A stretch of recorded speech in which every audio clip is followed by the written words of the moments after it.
इंसान कहता है कि मेरे पास पैसे आए तो मैं कुछ करूं, और पैसा है कि कहता है अरे इंसान तू कुछ कर तो सही, तभी तो मैं तेरे पास आऊं। नमस्कार, मैं हूं अवधेश श्रीवास्तव और आज की चर्चा पैसे पर। जी हाँ, ये भी उतना ही बड़ा सत्य है जैसे कि सूरज पूरब से निकलता है, बच्चा माँ की कोख से ही जन्म लेता है, वैसे ही पैसे को सही ढंग से अगर समझा ना जाए, संभाला ना जाए, तो वो बहुत सारे दुख देता है। तो बस इसी पैसे को समझने और इसे संभालने की कला के बारे में आज हम चर्चा करेंगे। यानी कि हम बात करेंगे रॉबर्ट टी कियोसाकी की लिखी book rich dad poor dad की।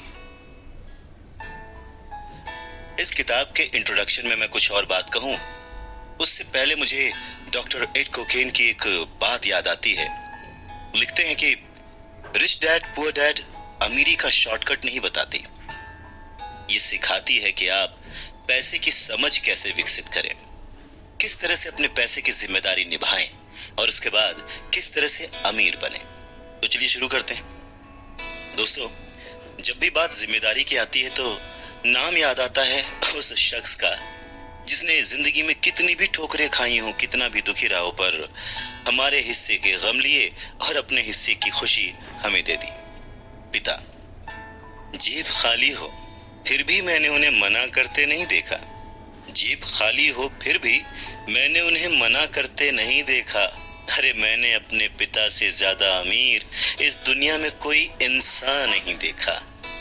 रॉबर्ट टी कियोसाकी ने उसी पिता को ध्यान में रखते हुए, उन्हें main character of the story बनाते हुए हमें लाइफ के, आज की जिंदगी के, आज की लाइफ के सबसे इंपॉर्टेंट लेसन को पढ़ाने की कोशिश की है, विच इज पैसा।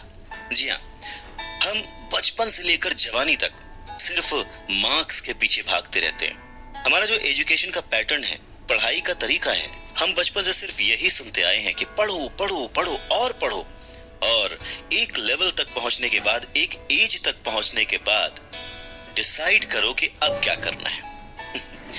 रॉबर्ट टी कियोसाकी इसी बात को बहुत ही खूबसूरती से एड्रेस करते हैं कि हमें पैसे को एक सब्जेक्ट की तरह बचपन से ही क्लासेस में पढ़ाना चाहिए। अगर आज पढ़ाई का मतलब, जिंदगी में सफल होने का मतलब ज्यादा पैसे कमाने से है, तो क्यों ना उस पैसे को सही ढंग से मैनेज करने का गुण हमें बचपन से मिले। स्कूल्स 6 घंटे के, 8 घंटे के होते हैं, पर बाकी जो वक्त है वो घर पे बीतता है। तो कहीं ना कहीं स्कूल हो या घर हो, बच्चे को बचपन से ही पैसे की अहमियत, उसकी इम्पोर्टेंस, उसकी मैनेजमेंट के बारे में अगर पढ़ाया जाए तो इसमें कोई भी गलत बात नहीं है। मुझे लगता है कि ये बात कहीं ना कहीं मिसिंग थी। शायद कई सालों से ये जद्दोजहद है कि इसे शुरू किया जाए, इसे समझाया जाए। बहुत सारी फिल्में बनी हैं इस पर, लेकिन आज भी हम मार्क्स मार्क्स और मार्क्स के पीछे ही भागते हैं। अगर हमें पैसे को सही ढंग से मैनेज करने की कला आ जाए, अगर हमारी समझ डेवलप हो जाए, तो मुझे लगता है कि जो आजकल के बच्चे हैं वो बड़े जब होंगे तो वो खुश रहेंगे। इंसान को कंप्लीट करने के लिए उसका परिवार, उसके अपने, उसके दोस्त, उसका रहन सहन सब बहुत जरूरी होता है। ये तो नहीं कह सकते कि पैसा ही सब कुछ है, पर हाँ, सब कुछ पाने के लिए पैसा जरूरी है। काश काश कि मैंने ये बुक 20 साल पहले पढ़ी होती। ये लाइन अमेरिका के एक बहुत ही बड़े बिल्डर लैरिसन क्लार्क ने कही थी जब उन्होंने रिच डैड पुअर डैड पढ़ी थी। वक्त ऐसे ही बीत जाता है और हम काश में फंसे रह जाते हैं। ऐसी बहुत सारी चीजें हमें जब पता लगती हैं जिससे हमारी लाइफ बदल सकती थी, हमें कुछ सीखने को मिल सकता था, हमें तरक्की करने को मिल सकता था, पर वक्त बीत चुका होता है और बस रह जाता है तो ये एक काश, काश कि मैंने ये कर लिया होता। नमस्कार, मैं हूं अवधेश श्रीवास्तव और आज हम चर्चा कर रहे हैं रॉबर्ट टी कियोसाकी की लिखे book rich dad poor dad पर। इस किताब में कियोसाकी ने अपने 2 पिताओं का रेफरेंस लिया है। एक जो रिच डैड थे, जिनके पास बहुत पैसा था, और एक जो पुअर डैड थे। रॉबर्ट कियोसाकी अपने दोनों पिताओं को, दोनों डैड्स को बराबर का सम्मान देते थे और उनके जो दोनों पिता थे वो भी उन्हें उतना ही प्यार करते थे। बहुत सारे लोगों के सवाल हो सकते हैं कि एक ही वक्त पर एक इंसान के 2 पिता कैसे हो सकते हैं, या कोई और क्वेश्चन। मुझे लगता है कि हम अगर इस बात पे ध्यान दें कि रॉबर्ट कियोसाकी हमें समझाना क्या चाहते हैं, तो हमारे लिए फायदे की बात होगी। हो सकता है उन्होंने ऐसा मान लिया हो सकता है उन्होंने अपने मन को पुअर डैड और अपने दिमाग को रिच डैड माना हो, या ये हो सकता है कि एक डैड उनके रहे हों और दूसरे डैड उनके किसी दोस्त के, कुछ भी हो सकता है। इम्पोर्टेंट ये नहीं है कि ये जो डैड का रेफरेंस लिया उन्होंने, ये कहानी है या काल्पनिक है। असल बात ये है कि रॉबर्ट कियोसाकी हमें समझाना क्या चाहते हैं, हमें बताना क्या चाहते हैं। चलिए मान लेते हैं कि रॉबर्ट कियोसाकी के दो पिता थे और उनमें से एक बहुत अमीर थे, एक बहुत गरीब थे। तो रॉबर्ट कियोसाकी कहते हैं कि सोच जो है वो बहुत बड़ा रोल प्ले करती है, और इसी माध्यम से रॉबर्ट कियोसाकी कहते हैं कि हालांकि वो दोनों पिता उनके अपने थे, हालांकि वो दोनों पिता उनका उतने ही शिद्दत से, उतने ही मन से ख्याल रखते थे, उतना ही प्यार करते थे, अपनी जान निछावर करते थे और हमेशा उन्हें सिखाने की कोशिश करते थे, जिंदगी में आगे बढ़ाने की कोशिश करते थे। पर ऐसा क्यों था कि उनके एक पिता अमीर थे और एक पिता गरीब? सारा खेल सोच का है, सारा खेल नजरिए का है। नजरिया ही इंसान को तरक्की दिला सकता है और नजरिया ही इंसान के जीवन की नाव डुबा सकता है। तो ये हमारे ऊपर है कि हम किस रंग के चश्मे को पहनकर कैसा मौसम देखते हैं। किसी शायर ने क्या खूब कहा है कि जैसा दर्द हो वैसा मंजर होता है, अरे मौसम तो इंसान के अंदर होता है। और उसी अंदर के मौसम को हमेशा बनाए रखने, अपने आप को पॉजिटिव रखते हुए, अपना नजरिया सकारात्मक रखते हुए अगर हम आगे सोचें तो कुछ अच्छा तो जरूर होगा। बातें और भी हैं, सुनते रहिए।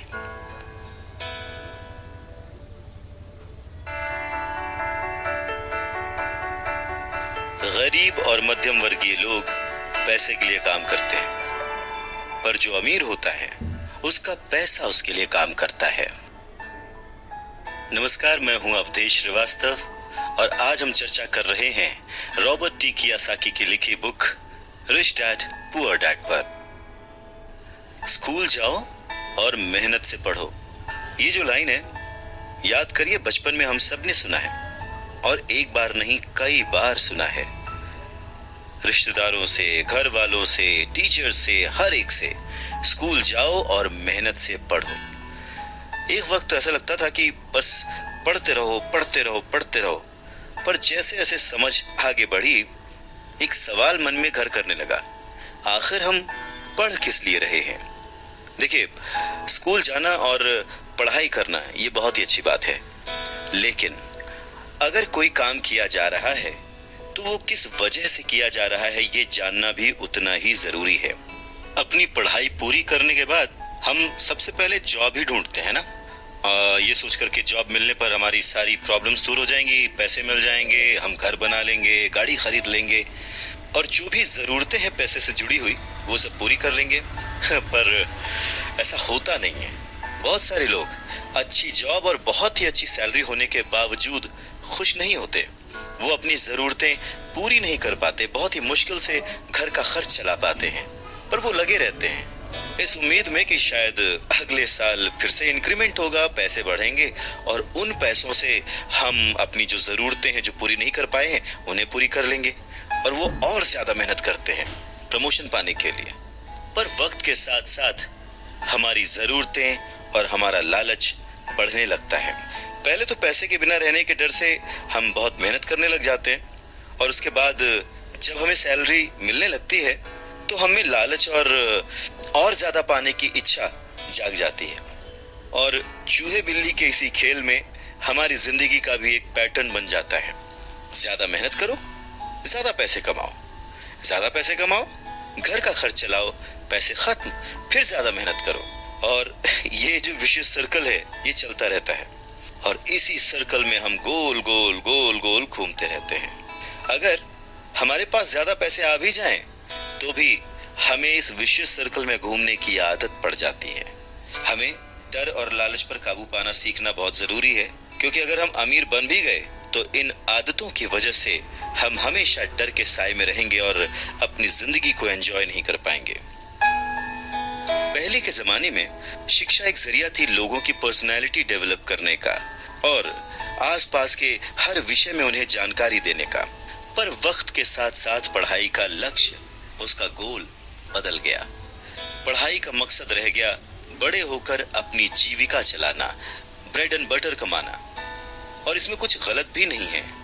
वक्त के साथ चीजें बदलना बहुत जरूरी है, क्योंकि जो चीज वक्त के साथ नहीं बदलती वो या तो हमारी खुशियां छीनती है या फिर समाज को बहुत ही पीछे ले जाती है। रॉबर्ट टी कियोसाकी ने इस बहुत ही अहम मुद्दे को यहाँ पर उठाया है अपने book rich dad poor dad में।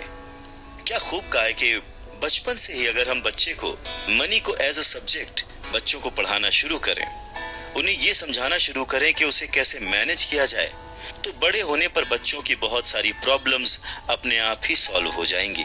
बच्चा खुद उन्हें सॉल्व करने की क्षमता रखेगा। पर कहीं ना कहीं रॉबर्ट टी कियोसाकी ने इस बात का पूरा ध्यान रखा है कि पैसे को रिश्तों के ऊपर न रखा जाए। तभी तो उन्होंने इस विषय को रिश्तों के माध्यम से ही समझाने की कोशिश की है। रॉबर्ट टी कियोसाकी के पहले जो डैडी थे वो हमेशा ये कहते थे कि मैं इसे कैसे खरीद सकता हूँ। वहीं जो उसके दूसरे डैडी थे वो कहते थे मैं इसे क्यों नहीं खरीद सकता हूँ। दोनों की सोच में अंतर था, दोनों के शब्दों में अंतर था। यानी कि जिसे हम जिंदगी में पाना चाहते हैं, जिसे संभालना चाहते हैं, जैसे कि पैसा, तो उसके बारे में अगर बचपन से जाना जाए तो क्या ये सही नहीं होगा? आज जिस तरह से पढ़ाई की जाती है, बच्चा ग्रेजुएट होकर सोचता है कि अब मैं कौन सी नौकरी करूंगा। क्या ये सही नहीं है कि थोड़ा और पहले से बच्चे को इस विषय के बारे में और अच्छे से और डीपली पढ़ाया जाए, समझाया जाए? ये तो वही बात हो गई, जाना था जापान, पहुंच गए चीन। यानी कमाना था पैसे, पर जब तक इसकी समझ आई तब तक बहुत देर हो चुकी थी। यानी कि हमें सबसे पहले ये समझने की जरूरत है कि हम खुद एक्सेप्ट करें कि हम इसे कैसे पा सकते हैं, इसे कैसे संभाल सकते हैं, और वही सही शिक्षा हम अपने आने वाली पीढ़ी को भी दे सकते हैं।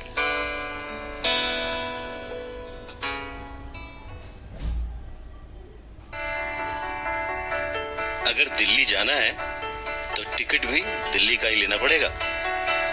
नमस्कार, मैं हूं अवधेश श्रीवास्तव और हम बात कर रहे हैं रिच डैड पुअर डैड की, जिसे लिखा है रॉबर्ट टी कियोसाकी ने। ये कितना सच है ना कि अगर हमें किसी मंजिल की ओर बढ़ना है तो हमें उसी दिशा की ओर रास्ता तय करना पड़ेगा, सफर करना पड़ेगा, मुश्किलों से जूझना पड़ेगा, और तब कहीं जाकर उस मंजिल को हम पा सकते हैं। धन संबंधी जो शिक्षा है उसके बारे में भी कुछ ऐसा ही है। धन कमाना एक अलग बात है, पर उस धन को सही ढंग से संभालना एक अलग कला है। पैसा एक तरह की ताकत है, पर इससे भी बड़ी ताकत है उसे संभाल कर रखने की समझ। पैसा तो आता और जाता रहता है, पर अगर आप ये जानते हैं कि पैसा किस तरह से काम करता है तो आप ज्यादा ताकतवर हो जाते हैं और आप दौलत कमाना शुरू भी कर देते हैं। देखिए, केवल सकारात्मक सोच से ही समस्या हल नहीं होती है। हाँ, ये जरूर है कि सकारात्मक सोच आपको उस दिशा की ओर बढ़ने की हिम्मत देती है। देखिए ना, ज्यादातर लोग स्कूल में पढ़ते हैं और वहां पर वो कभी ये नहीं सीख पाते कि पैसा काम किस तरह से करता है। इसीलिए वो पैसे के लिए काम करने में अपनी पूरी जिंदगी बर्बाद कर देते हैं। रॉबर्ट टी कियोसाकी कहते हैं कि उनकी ये पैसे से जुड़ी हुई शिक्षा, वित्तीय शिक्षा, जब वो केवल 9 साल के थे तभी शुरू हो गई थी। पर सबसे जरूरी बात ये थी कि उन्होंने जो पहला कदम उठाया था, ये निर्णय लिया था कि उन्हें किसकी बात सुननी है, अपने पुअर डैड की, जो कि बहुत ही पढ़े लिखे हैं पर पैसे को अहमियत नहीं देते, या फिर रिच डैड की बात, जो कि उन्हें उतना ही प्यार करते थे जितना कि उनके पुअर डैड, पर उन्होंने पैसे को कभी छोटा नहीं समझा। और क्योंकि रॉबर्ट टी कियोसाकी सिर्फ 9 साल के थे तो उनके रिच डैड ने बहुत ही आसान शब्दों में उन्हें वो लेसन्स पढ़ाए, पैसों के बारे में वो लेसन्स सिखाए।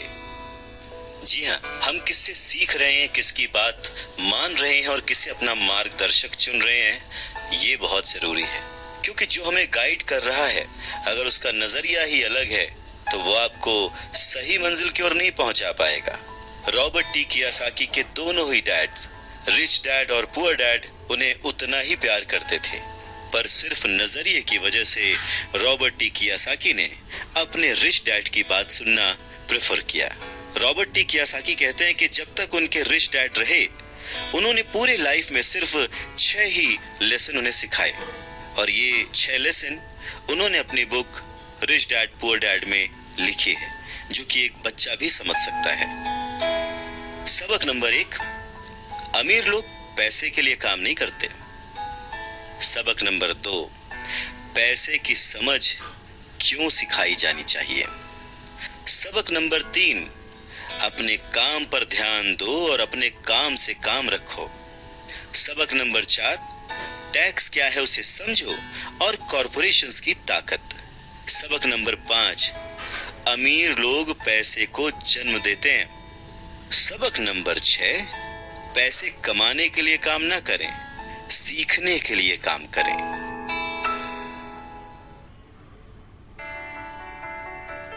अमीर लोग पैसे के लिए काम नहीं करते।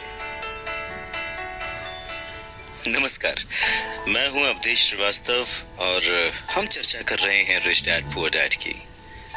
ये समझने की कोशिश कर रहे हैं कि आखिर अमीर और अमीर कैसे होता जाता है। रॉबर्ट टी कियासाकी एक कहानी का जिक्र करते हैं। कहते हैं कि जब वो छोटे थे तो उन्होंने अपने डैडी से पूछा कि डैडी, क्या आप बता सकते हैं कि अमीर कैसे बना जाए। ये सुनकर उनके पुअर डैडी, जो कि एक स्कूल में पढ़ाते थे, उन्होंने कहा कि बेटे, तुम अमीर क्यों बनना चाहते हो। इस पर कियासाकी कहते हैं कि कुछ बच्चों ने और उनके पेरेंट्स ने उन्हें गरीब कहा। ये सुनकर उनके पुअर डैड सोच में पड़ जाते हैं और फिर उसके बाद उनसे कहते हैं, देखो, अगर तुम अमीर बनना चाहते हो तो तुम्हें पैसे बनाना सीखना चाहिए। इस पर कियासाकी ने अपने डैड से पूछा, मैं पैसे बनाना किस तरह से सीख सकता हूँ। तो डैड ने जवाब दिया, अपने दिमाग से। और उसके बाद वो अपना चश्मा पहनकर अपना अखबार पढ़ने लग गए, जिसका मतलब ये था कि अब इससे ज्यादा मुझसे और कोई सवाल मत पूछना, क्योंकि मुझे इसके बारे में कुछ नहीं पता। इस बात को कियासाकी पूरी रात सोचते रहे और अगली सुबह अपने सबसे अच्छे और करीबी दोस्त माइक को अपनी ये बात बताई। उन्होंने माइक से पूछा कि क्या वो ये पैसे बनाने वाले काम में उनके बिजनेस पार्टनर बनेंगे। माइक ने उनसे पूछा, ठीक है, मैं तुम्हारे साथ हूं, पर तुम पैसा कैसे कमाओगे और हमें क्या करना चाहिए। इस पर कियासाकी ने ठीक वही जवाब जो उनके पिता ने उन्हें दिया था, उनके डैड ने उन्हें दिया था, बता दिया कि भाई, मुझे नहीं पता, लेकिन फिर भी क्या तुम इस काम में मेरे पार्टनर बनना चाहते हो। और फिर दोनों दोस्तों ने एक दूसरे का साथ दिया, बिजनेस पार्टनरशिप पक्की हो गई। कुछ दिन बीते, दिमाग दौड़ाया गया और आखिरकार उनका स्कूल जाना सफल रहा। स्कूल की क्लास में उन्होंने कुछ ऐसा पढ़ा था जिसे सोचकर कियासाकी को लगा कि बस पैसा बनाने का फॉर्मूला तो मिल गया, और बस उसी आइडिया को फॉलो करते करते कियासाकी और माइक ने ढेर सारा कच्चा माल इकट्ठा कर लिया, बहुत मेहनत की और अपने डैड की गैराज में उन्होंने कुछ सिक्के बनाए। और जब उनके डैड ने उन्हें देखा तो उन्होंने पूछा कि तुम क्या कर रहे हो। तब कियासाकी का जवाब था, जैसा आपने कहा था, पैसे बना रहा हूं। तब उनके जो पुअर डैड थे, उन्होंने कियासाकी को कहा कि आओ, मुझे तुमसे बात करनी है। कियासाकी और माइक वहां सीढ़ियों पर बैठ गए। साथ में कियासाकी के डैड और माइक के डैड, जो कि रिच थे, वो भी बैठ गए। यहाँ पे मैं आपको बताना चाहता हूँ कि इस पूरी कहानी में जो कियासाकी ने अपने रिच डैड को रेफर किया है, वो दरअसल माइक के पिता थे। और फिर बच्चों की इस हरकत को देखकर कियासाकी के पुअर डैड ने अपनी बात को और डिटेल में समझाया और अपनी बात को करेक्ट किया। पहली बार उन्होंने बच्चों को बताया कि गैर कानूनी क्या होता है। बच्चों को लगा कि जो उन्होंने किया वो सही था, पर जब उन्होंने जाना कि ये अलाउड नहीं है, सिक्के छापना अलाउड नहीं है, उसके पीछे कई तरीके होते हैं, कानूनी, गैर कानूनी, ये सब बातें जब बच्चों ने समझी तो उनका मुंह उतर गया। फिर उन्होंने पूछा, तो फिर हम अमीर कैसे बन सकते हैं। तब कियासाकी के डैड ने उनसे कहा कि अगर तुम्हें सच में अमीर बनना है, रिच बनना है, तो तुम मुझसे नहीं, माइक के डैड से पूछो। कियासाकी ने अपने डैड से कहा, पर आप क्यों नहीं बता सकते, हम गरीब क्यों हैं। कियासाकी के पुअर डैड ने कहा, क्योंकि मैं एक टीचर हूं और मैंने पैसे कमाने की राह नहीं चुनी है। पैसे कमाने के लिए तुम्हें माइक के डैड से ही पूछना पड़ेगा। क्या खूबसूरत बात समझाई है कियासाकी ने कि अगर हमें कोई पर्टिकुलर गोल अचीव करना है, कोई लक्ष्य प्राप्त करना है, तो हमें रास्ता भी सही चुनना होगा, मार्गदर्शक भी सही चुनना होगा। कहते हैं कि सफल होने के लिए मेहनत करना बहुत जरूरी है। मेहनत तो एक मजदूर भी करता है, पर सफलता पाने के लिए, सक्सेस पाने के लिए सही दिशा में सही स्ट्रैटेजी के साथ मेहनत करने से ही सक्सेस हासिल होती है।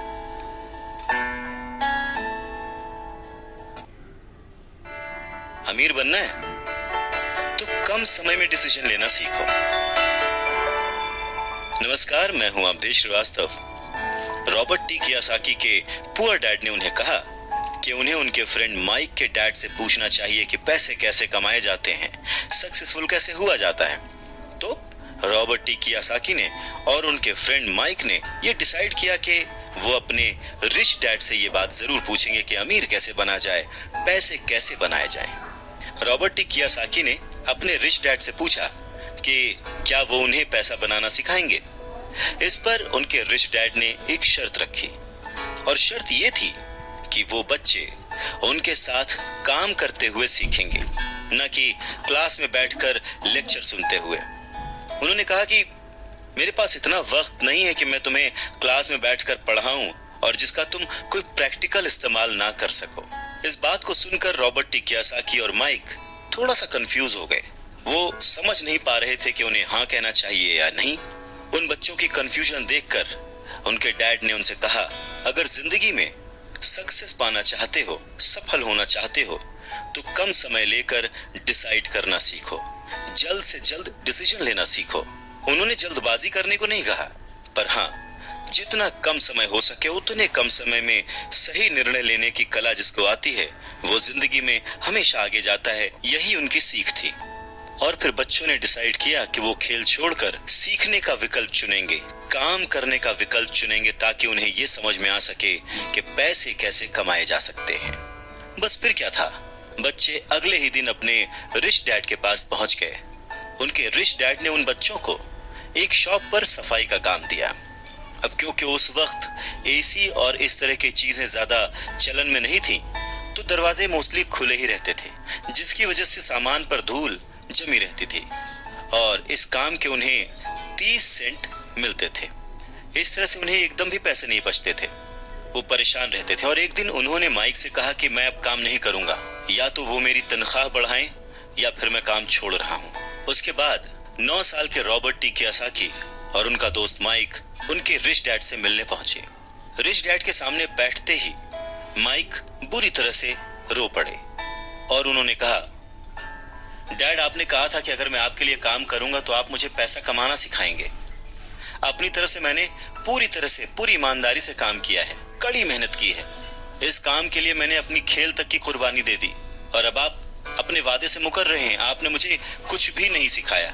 लोग आपको लालची कहते हैं, जो सिर्फ पैसे कमाना चाहता है पर अपने साथ काम करने वालों का बिल्कुल भी ध्यान नहीं रखता।